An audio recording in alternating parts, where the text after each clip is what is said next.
বিসমিল্লাহির রহমানির রহিম। আসসালামু আলাইকুম আমার প্রিয় ভাই ও বোনেরা, আশা করি আপনারা সবাই ভালো আছেন। আমার নাম মোহাম্মদ তানভীর হায়দার তুষার, আর আমাকে হয়তো কিংগোপলি নামে অনেকেই চেনেন।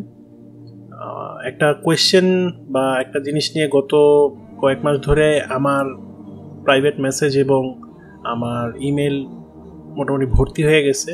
এইটাই যে আমার কি হয়েছে, আমি কেন ভিডিওস আর বানাচ্ছি না, আমার আগের ভিডিওগুলো কোথায় গেল, সব কিছু ডিলিট করে দিয়েছি কিনা, সব কিছু বন্ধ কেন করে দিলাম। তো এটা নিয়ে আমি এত প্রশ্নের সম্মুখীন হচ্ছিলাম যে আমি আসলে বুঝতে পারতেছিলাম না সবাইকে কিভাবে ব্যাপারটা গুছায় উত্তর দিব। বাট অ্যাকচুয়ালি যে জিনিসটা হয়েছে সেটাই আমি আজকে সংক্ষিপ্ত আকারে বর্ণনা দেওয়ার চেষ্টা করব। তো আপনারা সবাই আমাকে আশা করি সহযোগিতা করবেন এবং ভিডিওটা সর্বশেষ পর্যন্ত দেখবেন। আশা করি অনেকে অনেক কিছু বুঝতে পারবেন।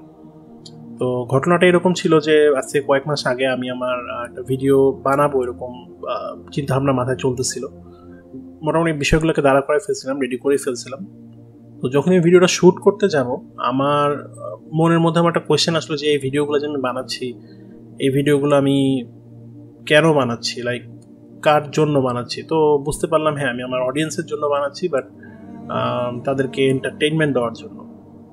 কিন্তু এন্টারটেইনমেন্টের পর কি, আবার আরেক ভিডিও, নতুন আরেক ভিডিও, এভাবে ভিডিও বানায় গেলাম। কিন্তু এটার পারপাসটা কি, উদ্দেশ্যটা কি? প্র্যাকটিক্যালি যখন জিনিসগুলো নিয়ে ভাবতে লাগলাম, তখন আমার মনের মধ্যে যখনই এই কোয়েশ্চেনগুলো খুব রীতিমতো আঘাত আনতে শুরু করলো, আমি কিছুটা করতে গিয়েও করতে পারতেছিলাম না, অনেক বাধার সম্মুখীন হচ্ছিলাম। তো জিনিসগুলো নিয়ে আরও ডিপ লেভেলে জানার জন্য আমি আসলে নিজে থেকে ইউটিউবে বিভিন্ন ভিডিও দেখা শুরু করি, বিভিন্ন ফোরামে বিভিন্ন কোয়েশ্চেনের আনসার পড়া শুরু করি অন্যান্য মানুষের।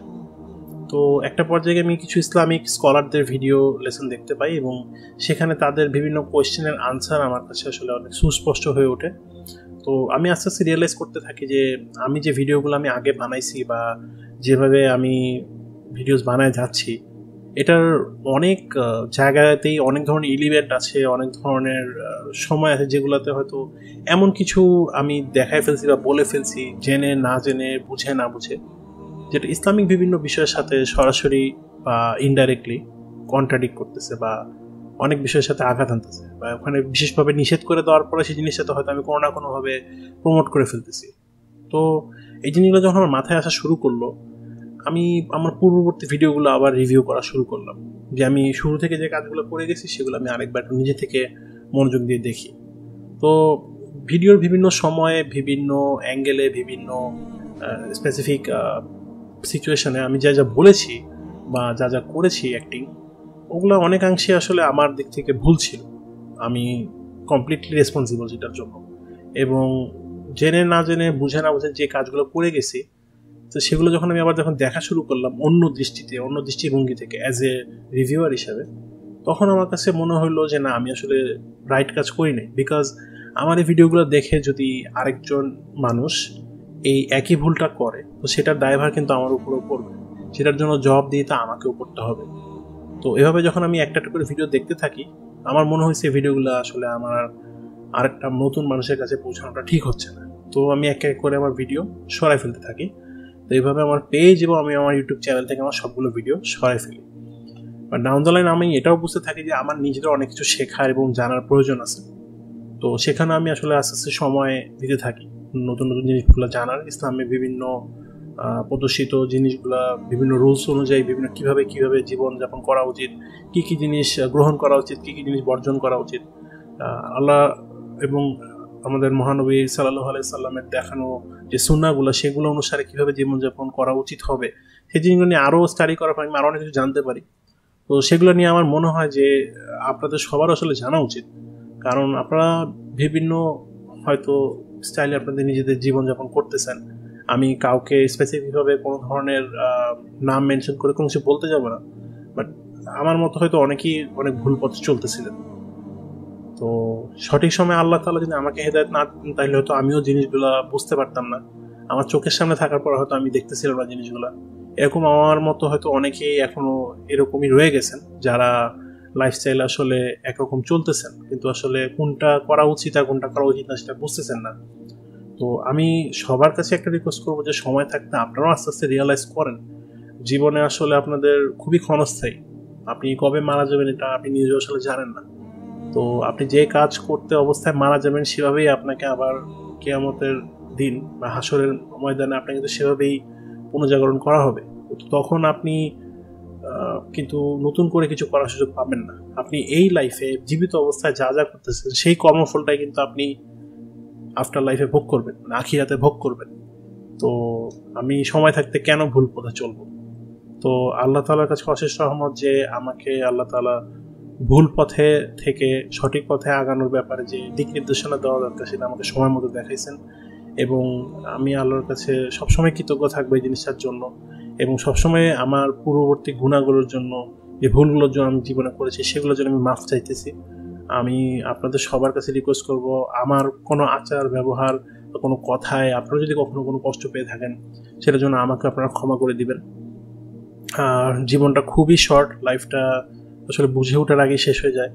তো আমি বলবো যে লাইফে যে স্তরে আছেন এখন আস্তে আস্তে একটু একটু করে বোঝার চেষ্টা করেন যে আপনি যে কাজগুলো করতেছেন সেগুলো কি রাইট হচ্ছে না রং হচ্ছে, একটু মনোযোগ দেওয়ার চেষ্টা করেন। আমরা আসলে অনেক সময় আমাদের ব্যাপারে কোনো খারাপ কথা বললে বা আমাদের পয়েন্ট করে কোনো ভুল ধরাইতে গেলে আমরা আসলে খুব বেশি রেগে যাই, আমরা খুব অফেন্ডেড হই, এবং আমরা অনেক সময় কি করি, আমরা হালাল আরেকটা কাজকে টেনে এনে হারামটাকে জাস্টিফাই করার চেষ্টা করি, মানে হারাম কাজটাকে কোনোভাবে বৈধ করা যাওয়ার একটা অ্যাটেম্প নেই। আমাদের সবার মধ্যে এই হিপোক্রেসিটা আছে। সো এইরকম অ্যাটিটিউড নিয়ে আমি মনে করি কারোরই লাইফে আসলে আগানো ঠিক হবে না। রেদার সময় থাকতে সবারই আপনার সমাধানে আসা উচিত, আত্মশুদ্ধি করা উচিত। সমালোচনা করাটা অনেক সহজ, আরেকজনের ব্যাপারে মন্তব্য করা অনেক সোজা, কিন্তু টাইম থাকতে নিজে আত্মশুদ্ধিটাকে অর্জন করাটাই আমাদের সবার উচিত হবে। কারণ আপনি নিজে জানেন আপনি লাইফে আর কতদিন বেঁচে থাকবেন। আপনার আফটার লাইফের যে আপনি সিচুয়েশনে থাকবেন সেটার কিছুটা না, আপনি পুরাটা কিন্তু এই দুনিয়াতে থাকতে অবস্থাতেই ডিফাইন করে যাচ্ছে। সো আমি কেন আর ভুল পথে চলব? এরকম আরও হাজারো দৃষ্টান্ত আল্লাহ বিভিন্ন সময়ে আমাদের কোরআনে মানে সরাসরি উল্লেখ করে গেছেন। ওগুলো হয়তো আমরা কখনো পড়ি নাই বা জানার চিন্তা করি নাই, চেষ্টা করি নাই, দেখে কখনো জানতে পারিনি। আমি সবাইকে রিকোয়েস্ট করবো একটু একটু করে আপনাদের জায়গা থেকে যারা যেখানেই আছেন না কেন, যে পরিস্থিতি যাচ্ছে না কেন, স্টুডেন্ট, চাকরিজীবী বা ছেলে মেয়ে যেই হন না কেন, যে অবস্থায় থাকেন না কেন, আপনি একটু একটু করে নিজেদের টাইম ইনভেস্ট করেন একটু জানার জন্য যে আপনি যে কাজগুলো করতেছেন, যেগুলো ডেইলি লাইফে যে অ্যাক্টিভিটিগুলো করতেছেন সেগুলো কি আপনার হালাল উপায় করতেছেন নাকি সেটার সাথে হারাম মিশে যাচ্ছে, আপনি না চাইতেও কি অনেক ভুল করে ফেলতেছেন রেগুলারলি। এগুলো একটু একটু করে রিয়েলাইজ করার চেষ্টা করেন। আর আমি দোয়া করবো আপনাদের সবার জন্য যেন আল্লাহ আপনাদের সবাইকে সফলতার সরল পথে আসার তৌফিক দান করেন। লাইফটা মানে বিভিন্ন আঙ্গিকে আসলে দেখা যায়, চাইলে আপনারা আপনাদের লাইফস্টাইলটা প্রতিদিন সোশ্যাল মিডিয়াতে প্রক্লেম করতে পারেন যে আমি এভাবে আছি, ও এভাবে থাকতেছে, ও অনেক হ্যাপি আছে, এই আছে সে আছে। বাট এটাও আপনাকে বুঝতে হবে যে সোশ্যাল মিডিয়াতে সবাই আসলে ফেক জিনিসটাই বেশি শো করে, পারফেক্ট লাইফস্টাইলটা শো করার চেষ্টা করে। টু বি অনেস্ট, কারো লাইফে পারফেক্ট না, কোনো হিউম্যান বিইংই পারফেক্ট না, এবং এই দুনিয়াতে যা হচ্ছে সব কিছু আছে একটা টেস্ট। আপনি যদি টেস্টের সঠিক উত্তর দিতে পারেন সময় মতো, তাহলে আপনি আফটার লাইফে মানে আখিরাতে ভালো জায়গায় থাকবেন। আর এই টেস্টে যদি আপনি সব কিছু সুযোগ পেয়ে জিনিসটা অপব্যবহার করেন, তাহলে সেটা জবাব দিতেও আপনাকে আফটার লাইফে করতে হবে। সো এই টেম্পোরারি দুনিয়াতে আসলে সাকসেসের কথা চিন্তা করে আর খারাপ পথে আমরা কেউ আর অগ্রসর না হই, আস্তে আস্তে ভালো পথে আসার চেষ্টা করি। আমি নিজেও বলবো যে পৃথিবীতে আজকে আমাদের এই অবনতি যে হয়েছে, আমাদের বর্তমানে বাংলাদেশে আমাদের যে এত খারাপ অবস্থা, এটার জন্য আমরা কম বেশি আসলে নিজেরাই দায়ী। আমি নিজেও বলবো যে আমি নিজেও অনেকটা ইরেসপন্সিবল এই অবস্থার জন্য।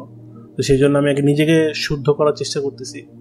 আমি রিকোয়েস্ট করবো আপনাদের সবাইকে, আপনারাও নিজেরা নিজেদের উপর একটু সময় ইনভেস্ট করেন, একটু বোঝার চেষ্টা করেন নিজের ফ্যামিলির সাথে আপনারা কী ব্যবহারটা করতেছেন বা নিজেরা কীভাবে থাকতেছেন, আপনারা সোশ্যাল মিডিয়ায় কতটুকু গুরুত্ব দিচ্ছেন, আপনারা কতটুকু টাইম নিজের উপকারের জন্য ইনভেস্ট করতেছেন, নিজের দিনের কাজে, যেখানে অ্যাকচুয়ালি আপনি আলটিমেটলি অনন্তকালের জন্য থাকবেন, সেই বিষয়টা ঠিক করার জন্য আপনারা কতটুকু টাইম দিচ্ছেন। এইটুকু আপনারা একটু ভাবেন, রিয়েলাইজ করেন। আশা করি আপনারা অনেকগুলো প্রশ্নের উত্তর নিজেরাই খুঁজে পাবেন। আমি সঠিক সময় আল্লাহ তাআলা আমাকে হেদায়েত দেওয়ার জন্য আমি আল্লাহর কাছে সবসময় কৃতজ্ঞ থাকবো, এবং আমি দোয়া করব যেন আমার প্রিয় ভাই বোনেরা সবাই আপনারা যেন সময় মতো সঠিক পথে ফিরে আসতে পারেন। অনেকে অনেক ধরনের কার্যক্রমে জড়ায় গেছেন, ওগুলো থেকে ফিরে আসতে বিভিন্ন ধরনের স্যাক্রিফাইস আপনাদের করতে হবে, এবং আমি জানি সেটা অনেক কঠিন হবে, বাট আমি দোয়া করতেছি আল্লাহ যেন আপনাদের সেই পথটাকে অনেক সহজ করে দেন এবং আপনারা সময় মতো সঠিক পথে ফিরে আসেন এবং ভালো কাজে সবাইকে সহযোগিতা করতে পারেন। আমার পক্ষ থেকে আজকে আমি এতটুকুই বলতে যাচ্ছি। আই থিঙ্ক অনেকের কাছে অনেক কিছু পয়েন্ট ক্লিয়ার হয়ে গেছে, তারপরও অনেকের অনেক কোয়েশ্চেন থাকতে পারে এই ব্যাপারে, আমার এই ভিডিও এবং আলোচনাতে অনেক মন্তব্য থাকতে পারে, সেগুলো কাইন্ডলি আমাকে কমেন্টে জানাবেন। আমি চেষ্টা করবো সবগুলোই মনোযোগ দিয়ে পড়ার। এবং আমার পক্ষ থেকে এতটুকুই আজকে বলে আমি শেষ করতে যাচ্ছি। আসসালামু আলাইকুম ওয়া রাহমাতুল্লাহি ওয়া বারাকাতুহু। আমার জন্য সবাই দোয়া করবেন। আমার পক্ষ থেকে মোহাম্মদ তানভীর হায়দার তুষার। আল্লাহ হাফেজ।